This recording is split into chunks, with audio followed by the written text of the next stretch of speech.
Welcome to Food and Facilities, an online show for West Coast Industrial Solutions magazine. Our goal is to cultivate knowledge to feed the world by focusing our quarterly trade issues on safety, compliance, and innovation within manufacturing, agriculture, food processing, and food and beverage industries. This episode will be talking about CBD in farming and food processing.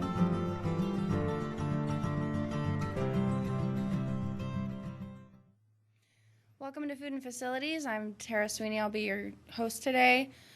And make sure to subscribe to West Coast Industrial Solutions magazine at WCISmag.com/subscribe for content like what will be shared today and more. Our goal is to serve manufacturing, food processing, food and beverage, and agriculture to cultivate knowledge to feed the world. And one of our sponsors today is Fine Print Plus. Mention that you saw this ad on our show and you can get 100 free direct mailer postcards with purchase or 15% off any orders of postcards that are over 250 or more. And we are going to be hosting, current situation allowing, we're going to be hosting a safety expo for food and facilities on September 17th of this year at the Clovis Veterans Memorial District. Register to exhibit at WCISmag.com/expo 2020. And if you exhibit with us before May 25th, you'll get $100 off of your exhibiting booth, and you'll get a complimentary business card sized ad in our July to September quarterly. And again, Fine Print Plus, if you need them to do any sort of translation services, they can do that too. And again, mention that you saw them on this show, and you can receive 100 free postcards with purchase or 15% off 250 or more postcards with purchase. And industrial equipment repair by Darren Gibbs Industrial Services. They have welders, plasma cutters, overhead lifting equipment, torches and regulators, air tools, cold saw blade sharpening, cutting tool sharpening, hydraulic cylinders repaired and manufactured. So make sure to go to their website, www.valleyequipment, or call Darren Gibbs at 559-351-3280 or email him at contact@darrengibbs.com. Here's what we will be discussing today. So I spoke with Robert Selna of Selna Partners about the legal aspects of California hemp farming. And then I also spoke with Natalie Rayner of Keller and Heckman, LLP, about CBD and food and dietary supplements. This will be about the aspects of CBD and farming. I spoke with Robert Selna about hemp versus cannabis, the 2018 Farm Bill and its meaning for states, the Food and Drug Administration and the California Department of Public Health regulations, and California CBD law, and then finally, hemp grower growth. Please enjoy this video. How are you? I'm good. How are you? I'm good. Introduce yourself to our readers and our listeners and explain what you and your practice do. My name is Robert Selna. I'm an attorney based in Oakland, California. My background is in real estate transactions and land use and environmental issues. And about 5 years ago, in addition to my standard real estate clients, started to assist cannabis and hemp clients, primarily cannabis because of the legalization of commercial cannabis in California. I, until very recently, was at a long-standing firm in Oakland, and just in the last 2 months started a firm with my brother called Selna Partners, LLP. As I say, have a background in real estate, cannabis, and hemp, and my brother is a litigator. We are just getting up and running and serving those three things primarily: real estate, cannabis and hemp, and litigation clients. Can you explain some of the differences between hemp and cannabis? There are a number of similarities and a number of differences. The biggest similarity is that both hemp and cannabis come from the same plant, the cannabis sativa L plant. Really, the only difference between cannabis and hemp is that hemp has below 0.3% THC. And THC is the psychoactive element that is in the cannabis plant in different levels. But when you talk about cannabis as opposed to hemp, cannabis is what people used to call marijuana, which is not a technical term, but is cannabis with more than 3% THC. So hemp has trace amounts of THC in it. Cannabis has more and has psychoactive effects. So you can still have quote unquote cannabis, formerly marijuana, with pretty low levels of THC, but if it goes over 0.3%, the federal government considers that cannabis and marijuana, which is illegal under federal law, whereas now cannabis sativa L, which has below 0.3% THC, is legal under federal law following the passage of the 2018 Farm Bill. And the biggest thing the 2018 Farm Bill did was to remove hemp from the Controlled Substances Act. The Controlled Substances Act added both marijuana and hemp together many years ago, and now hemp has been removed. Can you go into how the 2018 Farm Bill affects state laws? There's a number of ways in which the Farm Bill is reliant on states to govern and regulate their own hemp cultivation industries. This was a bit of a gradual rollout of federal legalization. Congress passed the 2014 Farm Bill, and that allowed states to do pilot programs and research programs for cultivating hemp. Congress passed the 2018 Farm Bill that removed hemp from the Controlled Substances Act, allowed for interstate shipment of hemp, but it put in the hands of the individual states the decision of whether they wanted to allow cultivation of hemp in their state. And I keep emphasizing cultivation because that's different than processing of hemp. It's different than adding hemp to food and beverages, which I think we'll talk about in a little bit. So basically, it was just based on the cultivation. It was a farm bill. It was only related to cultivation. The 2018 Farm Bill says, yes, you can cultivate hemp if you decide to. You can opt out if you want, but you cannot stop the interstate commerce of hemp. And there's a couple ways you can opt in. One is to create your own hemp compliance plan, which describes to the federal government how you're going to identify locations where hemp is grown, how you're going to test for hemp, test for THC, so you're ensuring that you're growing hemp, and other things like what you're going to do if you have what's called a hot crop, which is one that has more than 0.3% THC, and how will that be disposed of. All those things need to be in a plan that is drafted and submitted to the federal government by a state that wants to govern its own hemp cultivation.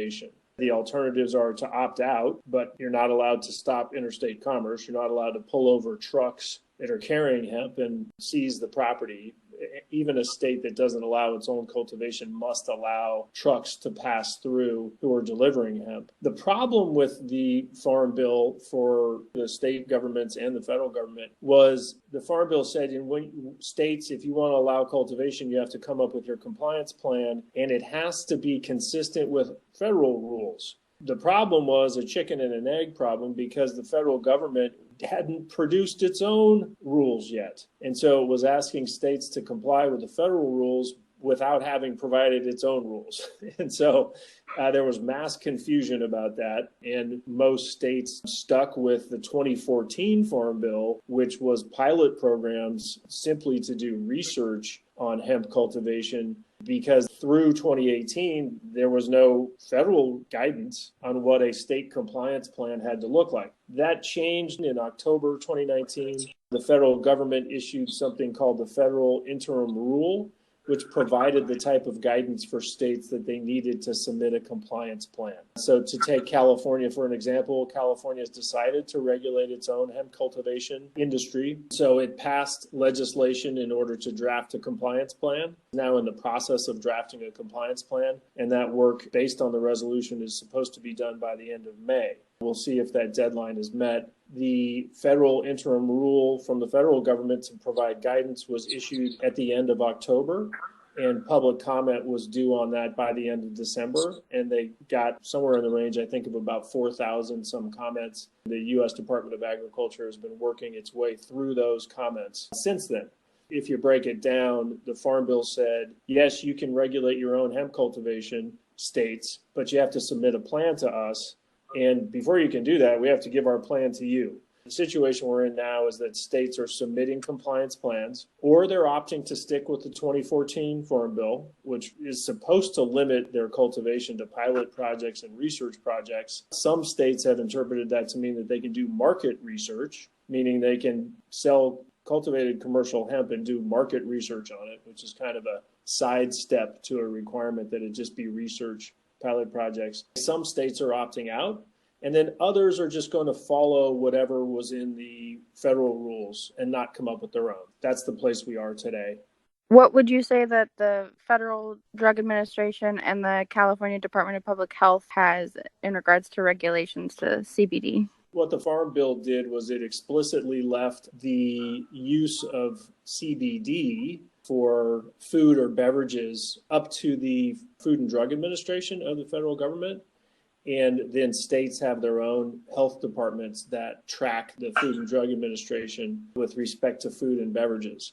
And what the Farm Bill said was, hey, we're just talking about cultivation. If you want to introduce hemp-derived CBD to food and beverages, you have to follow the FDA. I don't know how much listeners know about CBD, but unlike THC, it is not the psychoactive element. It is the element that has health and wellness properties associated with it, like anti-inflammation, anti-anxiety, and other health and wellness properties. And CBD and THC somewhat work in conjunction with another in order to derive these benefits from them. So CBD is the health element to cannabis and hemp. There's a lot of interest from companies as well as consumers to have hemp-derived and cannabis-derived CBD in food and beverages because it's an easier way to consume CBD than smoking it. And people have, for many, many decades, derived health benefits from CBD. There's a big industry push and a consumer push to have products that have CBD in them that are consumable. But the FDA has thrown a wet blanket on that idea because the FDA has said you cannot add CBD to food or beverages. And the reason the FDA has taken that position is that the FDA named CBD as an active ingredient in an epilepsy drug called Epidiolex. And once the FDA identifies a compound as an active ingredient in a drug, by definition, the FDA prohibits that compound from being added to food or beverages. So the FDA has said, look, sorry, we have allowed CBD to be included in an epilepsy drug because it has been found to reduce the effects and the frequency of seizures. So you can, therefore, by definition, you cannot add it to food or beverages. So that's caused a lot of consternation and confusion among companies who want to produce those types of products and consumers who want them. Adding to the confusion is that the FDA does not regulate topicals like creams and sprays and things like that you put on your skin. It also does not regulate smokable CBD. So there's these products out there, and if you go to any grocery store, really, many pharmacies, many national chains, they'll have quote unquote CBD products. Most of those are topicals and not ingestibles at this point because they've gotten the message from the FDA that the consumables are not legal. But it's still confusing for consumers to see ointments and creams and things like that on the shelves that have CBD and not understand why they can't get a CBD cookie or a CBD juice or soda. So moving on from the FDA's position, there's been a lot of pushback. The industry has said, we need you to take a different position. This is a unique situation. We need more flexibility in your rules. Congress has asked the FDA specifically to look at making an exception for these kinds of projects. But so far, the FDA has stood by its position. Now, that's put it on states to decide what they will do, whether they will agree to comply with the FDA or because of the demand within their states, whether they'll make up their own rules. And so far, the California Department of Public Health has stuck with the FDA rules, meaning prohibiting the introduction of hemp-derived CBD or any CBD to food and beverages. Pause there for 1 minute in talking about California, because in California, CBD derived from marijuana, in other words, CBD that is combined with THC, food and beverages that are quote unquote cannabis, both THC and CBD products are legal in California under the cannabis regulations. Cannabis, in parentheses, marijuana regulations, meaning cannabis with more than 0.3% THC.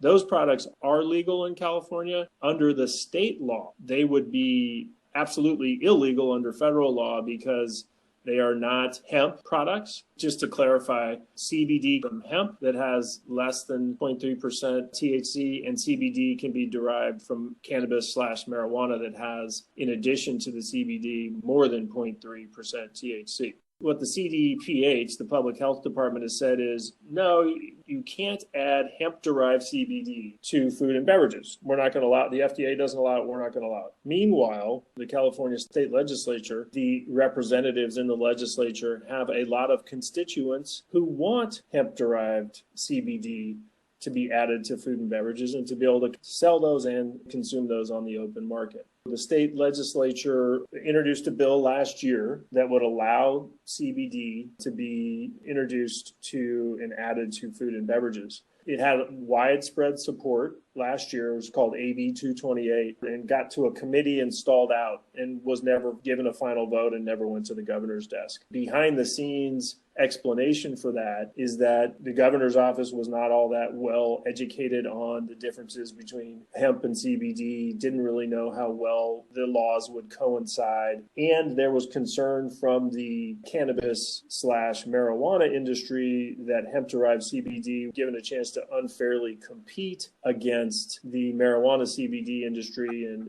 wanted to be able to sell hemp-derived CBD in cannabis dispensaries regulated by the state, and there really weren't clear rules around that. Even though AB 228 had widespread support, it never made it to the governor's desk. There's been, and the chief sponsor of AB 228 is a state assemblywoman named Aguiar Curry. She brought back another version of AB 228 in January, and there was widespread belief that it was going to be approved by March. It hasn't been, and apparently some of the same questions are at issue. A principal one is whether a cannabis dispensary regulated by the state would be able to sell these products and other issues. So that's expected to be voted on by the end of the year. And if that passes, California, at least within the state's borders, companies will be able to add hemp-derived CBD to food and beverages. Now, Oregon already allows for that, and Colorado already allows for that. And some have said, aren't they violating federal law because the FDA prohibits it? And there's really two answers to that. One is the FDA rules say you can't add hemp-derived CBD to food or beverages and then introduce them into interstate commerce. And so some states have relied on that interstate commerce part of the FDA rules to say, well, we'll just keep it within our state borders, and therefore we won't be violating the law. The other is, in a place like California, the attitude is, look, we're already violating the federal law with our cannabis/marijuana regulations. It would be ironic and it would be inconsistent to then turn around and not allow hemp-derived CBD. We're already violating the federal law. What's the harm in taking this step? That's really the FDA and the California positions on CBD and food and beverages. Despite the regulations on food and beverage, the growers are experiencing a lot of growth in that industry, correct? There's been a tremendous amount of growth in the last couple of years, but you have to remember they're basically starting at zero. So it would make sense there'd be a lot of growth. I have some numbers that I have from an organization called CA Hemp, which is an advocacy organization, CA-Hemp, run by a guy named Brian Webster, who tracks the data from the California Department of Food and Agriculture really closely. The numbers are pretty dramatic. The number of registered hemp growers in California increased from 74 total in June 2019 to 558 as of February 2020. In less than a year, they went up by 480 growers, and the numbers I'm sure are increasing. And in addition, there are now more than 1,165 registered hemp cultivation sites in California and 38,400 acres associated with growers and seed breeders. If you're starting from zero, the numbers are going to get big pretty quickly. But because California is such a massive agricultural state, there is a significant amount of interest from farmers in growing hemp, which doesn't require as much water as some crops and is considered environmentally more sustainable than some crops and can have more than one harvest a year. Interestingly, 99% of the hemp that's being grown today is being grown for CBD. When you think about it, legally, the only products that you can introduce hemp-derived CBD to are topicals and smokables. New markets need to be opened for hemp in order for all that hemp that's being grown to be used effectively. And other uses for hemp like building supplies, substitutes for concrete, textiles, all those things would be great ways to expand the uses of hemp and really a positive thing for California industrial markets and for the environment, because hemp can take the place of plastics in many instances, serving as rope and fiber and other things. It has many uses, and in fact was one of the most prominent crops available for the first 100 years of the U.S.'s existence. But the hitch with using hemp-derived substances for other products is there's not a lot of good manufacturing facilities in the U.S. yet. And if you've made something illegal for the last 50 years, there's not going to be a lot of infrastructure available to process that product. And in order to use hemp for the types of things other than CBD that I've described, more manufacturing facilities are going to have to be built. And as far as I know, there are some investors and others working on getting those facilities built, but it'll take some time and it'll take some money. Definitely be a big infrastructure investment to get all the equipment and everything. Yeah, and I assume that's something your listeners would be interested in, given that you're West Coast Industrial Solutions. Infrastructure, manufacturing equipment, systems, logistics associated with getting hemp to market as a CBD product, but also as industrial products. It just needs to get ramped up. It needs to get up and running, and that's going to require some investment and some time. The coronavirus probably isn't helping move that ball forward as it might have been without the virus. So those efforts are being delayed like everything else is to some extent. Do you have any perspective on the industrial side of hemp growing? Industrial hemp, it's the same exact product. It's the same exact plant. It's just not grown specifically to maximize the amount of CBD in it. It still has to be below 0.3% THC to be legal. And there's, as I said, a very long list of things you can use hemp products for. Most common are rope and textile-like products, building supplies like hempcrete and substitutes for particle board. It's much more environmentally sound because they're not petroleum products like plastics are, and you don't have to cut down trees to make particle board with them. The hitch with industrial hemp products is what I described. You need manufacturing facilities that can do what's called decording the hemp, take the massive cords out of the hemp and be able to process the material so that it can be used for those types of products. And those manufacturing facilities exist in other countries where hemp was never criminalized, but they don't exist in the U.S. right now, except for in limited capacity or limited instances because we criminalized hemp. So it's going to take some time for the industry to get up and running. Is there anything else you'd like to add or let our readers and listeners know? Well, I would say if your listeners or readers are interested in the topic of legalization of hemp and hemp-derived CBD products, it's very much something that's in flux right now. Laws are being made, as I described. And if your readers or listeners have a position on this, for instance, if they're supportive of hemp-derived CBD food and beverages, the state legislature is working on this issue right now. And there's a real opportunity for people who have an opinion, industries that have an interest, others for whatever reason care about this topic, to have their voice heard in the state legislature. It's not something that has been well defined for a long time, and it's open to participation by the public and by the commercial sector. And so I would encourage folks who have a reason to be interested in this or are just interested in it for business reason or personal reasons to get involved and to reach out to their state legislators and to get their opinion heard about what the best way they think this is to regulate. Cannabis/marijuana has been that way for a few years, continues to be. There's a real opportunity for public participation, which is what our governmental structure calls for. Oftentimes, industries are so entrenched and they have such strong lobbying groups and such financial interests that there's not as much of an opportunity for individuals or groups to have their voice heard. But because of the infancy of this industry, there's a genuine opportunity for that. So I urge people to get involved. And there's organizations in California like CA Hemp and Vote Hemp and the California Hemp Council. You just do a web search and you'll find a lot of advocacy organizations to get involved in. And I would just genuinely encourage people. Their efforts won't be wasted. They'll actually be able to participate in the process. If they have any questions, how can they contact you? The best way to contact me and my law firm, my phone number is 415-601-5385, 415-601-5385. I'll give you my direct email, robert@selnapartners.com. And Selna Partners is SELN as in Navy, selnapartners.com. Be happy to talk to anybody with follow-up questions on this topic.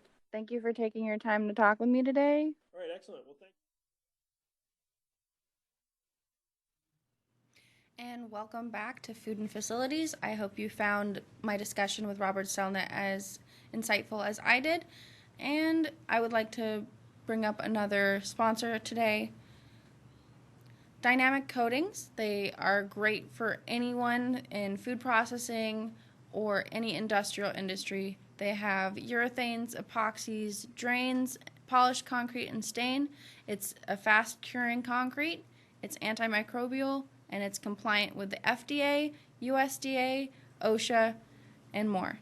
Make sure to contact them at their Fresno, Sacramento, Los Angeles, or Oakland locations.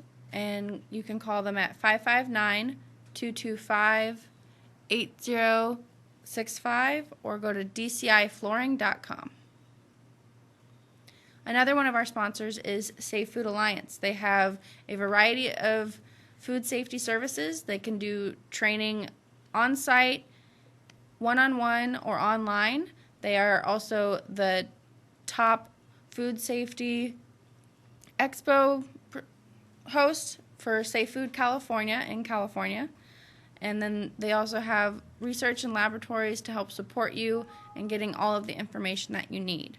Make sure to reach out at safefoodalliance.com or visit them at their Kingsburg location.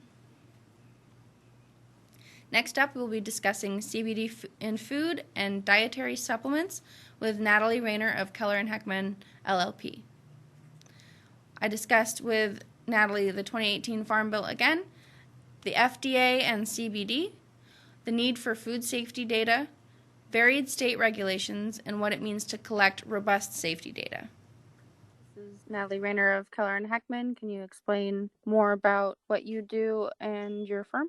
I am an attorney with Keller and Heckman in San Francisco, and we are a regulatory focused law firm with expertise in food and food packaging law in particular. We have an in-house scientific staff that includes chemists and toxicologists that help us do some of the more technical aspects of our work, including doing safety evaluations to evaluate whether new substances can be considered generally recognized as safe or GRAS for use in food. I've been doing this work for about 12 or 13 years at this point, and it's a lot of fun.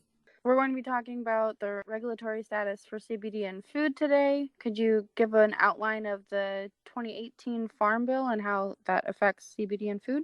In 2018, Congress passed the Farm Bill that changed the status of cannabis sativa from a Controlled Substances Act perspective.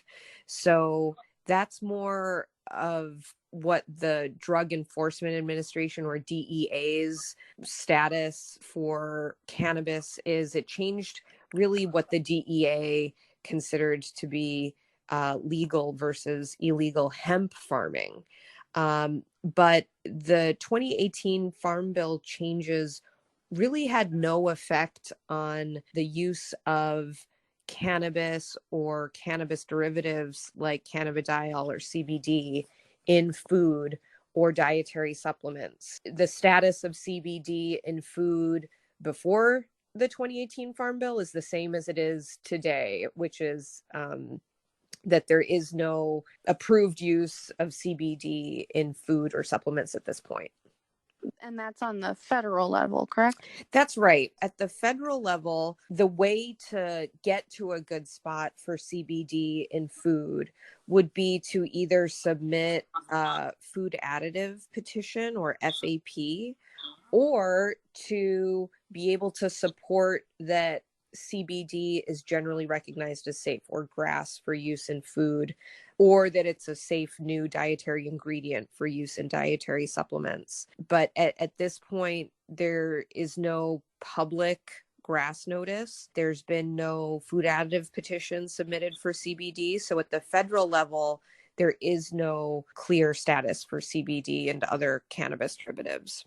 That's primarily because the FDA has it labeled as part of a drug for treatment and seizures. FDA's position has been that there are provisions in the Federal Food, Drug, and Cosmetic Act, the FFDCA for short, that prevent it from considering CBD for use in food and supplements. There are two provisions in the Act that say that drugs and substances that are the subject of publicly disclosed clinical studies cannot be considered for use as ingredients in food or supplements. There are counter arguments to that position. For example, possibly a reasonable interpretation to say that the types of CBD that are being used in food are not identical to the substance that was approved for use in treating a certain type of epilepsy. But FDA is just really taking a broad interpretation of this provision to say that these parts of the statute just prevent it from considering CBD's use in food, period. The name of that drug was Epidiolex, and it contains a purified form of CBD. So it's really perhaps not identical to the less purified forms of CBD, but FDA is taking the position that because Epidiolex was approved for use in drug, that it can't consider it for use in food and supplements. And Congress has been fighting the FDA a little bit on trying to get that changed. There's been some initiatives to sort of push FDA to reach a favorable position on CBD's use in food and supplements, but the majority of these proposals don't take into account that FDA is bound by a certain regulatory framework, and that framework doesn't provide FDA with resources to research a new food additive or new dietary ingredient on its own. FDA's position is really to review information that other parties gather and then submit to FDA for review. There's been one fix proposed in Congress, which would be to amend those sections of the act that FDA is pointing to as preventing it from considering CBD's use in drugs. So these legislative fixes would change the FFDCA to allow FDA to consider CBD for use in food and supplements, even though Epidiolex has been approved as a drug. But even that fix wouldn't permit FDA to then affirmatively conclude that CBD is acceptable for use in food and drugs. Someone would still need to gather the necessary data and submit it to FDA to make the case that these uses of CBD are safe. How would you suggest producers and processors collect the appropriately robust data? the amount of safety data that are going to be required by FDA will depend on the level of exposure to CBD. So the bigger the dose, the bigger the exposure, the more safety data would be required. I would imagine that the cost of developing the amount of data necessary to get to a favorable FDA position is going to be a very, very high cost. And so I can see various companies or trade association getting together all those resources, because it's hard for me to imagine that a small company would have the resources necessary to develop the necessary studies. This is not going to be like a $50,000 endeavor. This is going to be probably a multi-year, possibly $1 million or more investment. But it's really going to depend on what the exposure of interest is, and then how much data you would need to support the safety of that exposure. If someone wanted to propose a very, very, very limited use of CBD, less safety data would be necessary than if you wanted to get it approved for use in, let's say, your bottled water product or as a supplement at a several milligram per day dose. The bigger the potential exposure, the more safety information you would need to develop. Despite it being illegal on a federal level, many states have different regulations, and on the state law side, it was permitted within certain uses, correct? This is where it gets really confusing and probably overwhelming. A bunch of different states have different legalized marijuana laws, either for medical use or recreational use. Even in states where you might have permitted uses at a state level, you might find localities that don't permit it to be used in a certain way. So different counties or different cities might take a different approach than even the states. The situation for CBD from city to city, county to county, state to state is going to vary a lot. And I think FDA has asserted its jurisdiction pretty broadly. So it's difficult to take the position that if it's okay at a state level or if it's okay in your city, that FDA would accept that you could continue to market that product. It's pretty easy to fall within FDA's jurisdiction because it does exert that jurisdiction pretty broadly over foods and supplements in general. Is there anything else that you would like to add or explain to our listeners and readers? I think it's good to note that we've done searches of the public literature to search for how much data is there about CBD at this point. And there really is limited published safety data on CBD. And it's also important, I think, to note that there's been some red flags raised in certain studies. So it's possible that even when someone does invest the resources to develop the kind of studies that you would need to support the FDA status of CBD, the safety data might not be entirely supportive. And that's going to just further complicate the ability to get FDA's favorable conclusion. I think that the road ahead for supporting CBD's use in food and supplements, it's not necessarily a straight path, and it might be a rocky road.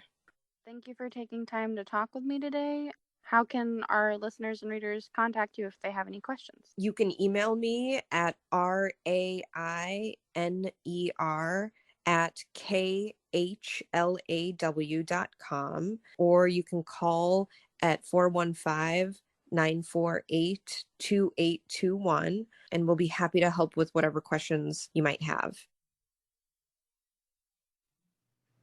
Welcome back. That was my discussion with Natalie Rayner of Keller and Heckman LLP about CBD and food processing. Again, if you need any help with that, you can contact Ms. Rayner and Keller and Heckman LLP. And another sponsor for today is Valley Will Call. It's an industrial pickup and delivery service. They're serving the greater Fresno area. They're another Darren Gibbs industrial company. Make sure to contact Darren Gibbs at 559-351-3280 or email him at contact@DarrenGibbs or contact at Valley Will Call and call Valley Will Call at 312-4544. So today we discussed the legal aspects of California hemp farming and CBD and food and dietary supplements. For content like this and more, make sure to subscribe at WCISmag.com/subscribe. And we service manufacturing, food and beverage, food processing, and agriculture. And we're working with all of these industries to cultivate knowledge to feed the world. And again, we are still looking for speakers and exhibitors for our September Safety in Food and Facilities Expo. We will be hosting it at the Clovis Veterans Memorial District. If you're interested in exhibiting, please visit WCISmag.com/Expo 2020. And if you exhibit with us before May 25th, you will receive $100 off of your exhibiting booth and a complimentary business card sized ad in the July to September 2020 quarterly. And if you're interested in speaking, you can email me or call me. My email is Tara, Tara, at WCISmag.com, or you can call me at area code 559-999-6637.